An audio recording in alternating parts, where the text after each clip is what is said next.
This is the new Kia Niro, a 5-seat SUV that'll cost you about €29,000. But doesn't Kia already have something that does all of that?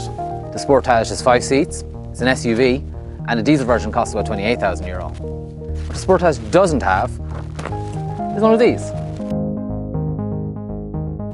Under the bonnet is a 1.6 litre petrol engine mated to an electric motor, and they drive the front wheels through an automatic gearbox. But the Niro isn't just a restyled Sportage with hybrid propulsion. This is actually built on a brand new platform which has been purpose-made for hybrid power. If you get your tape measure out, you'll find that the Niro is quite a bit shorter, quite a bit lower, and a little bit more narrow than the Sportage.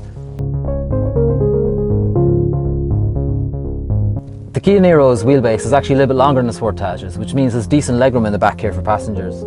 Meanwhile, the seatbacks, they split 60-40 and they fold completely flat, which is useful. And the boot is a decent size, if not quite as big as the Sportage's.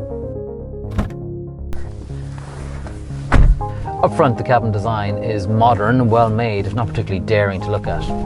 It is, however, very well equipped. You've got dual zone climate control, touchscreen sat-nav, leather upholstery, and lots of other toys. On top of all that, you can get a version with the latest active safety technology like lane keeping assist. Performance is best described as modest. Even with the petrol engine and the electric motor working hard together, there's a maximum of 141 horsepower and 265 newton meters of torque on tap. So it's never fast, even when you do put it into sport mode. However, it is refined. It's quiet when you're rambling along in particular, and actually a lot of that is due to Kia's decision to use a standard dual clutch automatic gearbox instead of a CVT. It means that response is instant, the delivery isn't so elastic as it can be in cars with CVTs, and it's a bit more rewarding from that point of view. On the road, the Niro is very comfortable. It's not the most dynamic SUV in the world, and the steering's a bit light for my liking, but most people will enjoy how comfortable it is, how much it rides bumps and speed bumps, etc. Pretty good in town too. I mentioned earlier that the power is sent to the front wheels. There isn't any four-wheel drive in this car, and you can't get four-wheel drive. But really, most Irish SUV buyers go for cars without four-wheel drive anyway.